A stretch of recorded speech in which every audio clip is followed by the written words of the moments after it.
Good afternoon, dear students. Let us see how to swap two numbers using the concept of call by reference and also check how the values of the variables, that is formal parameters and the actual parameters, change using the watches. So for that, let us use the concept of debugging, and through this debug watches window, we can see the change in the variable values. So let us start debugging. So before debugging, I have put the breakpoint at the function definition, that is swap function, and also after assigning the value to the variables a and b, and also at the function call, that is swapping of a and b. So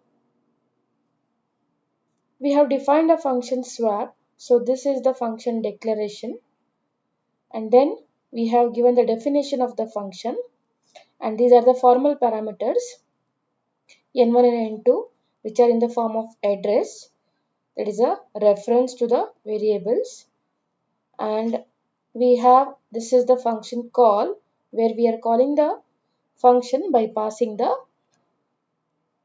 values a and b.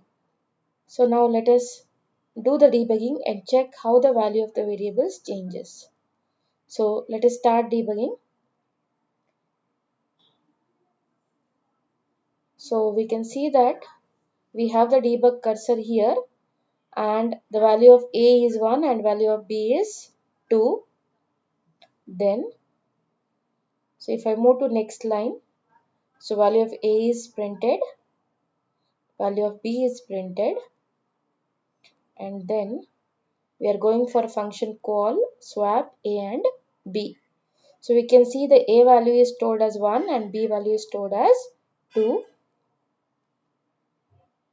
Now when I do the function call for swap, we can see that the control has come here, and we have already copied the values n1 and n2. Those are function arguments. These are nothing but the formal parameters n1 and n2, and they are referring to the memory of variable a and b. So you can see that n1 and n2 is showing the address of a and b along with the memory reference 1 and 2. Those are the values. Now at the temp, we have some garbage value because we have not initialized it to any value. Next, you can see temp is copied to value 1 through n1. Next, we are at n2 line now.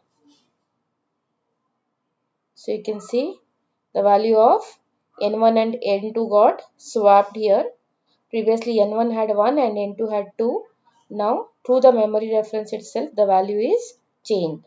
And when we use call by reference, what will happen is whatever changes we make to the formal parameters here in the function definition, they will reflect through the memory, and those values will be permanently changed as actual parameters. So next we can see we are coming back to the main function, and you can see that after function is over, at a we have 2 and b we have 1. That happened through the memory reference, whatever we did here using this ampersand n1 and ampersand n2.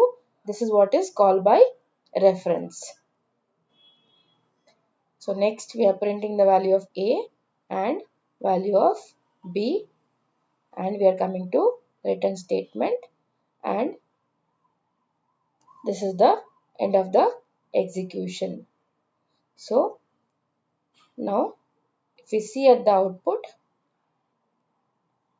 so we have the output, that is before swapping it is 1 and 2, and after swapping it is 2 and 1.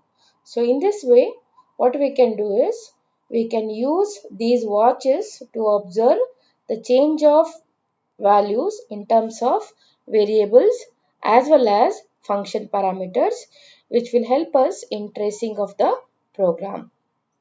So this is swapping of two numbers using call by reference. So further we will see in the next video how to do this with the help of call by value. Thank you.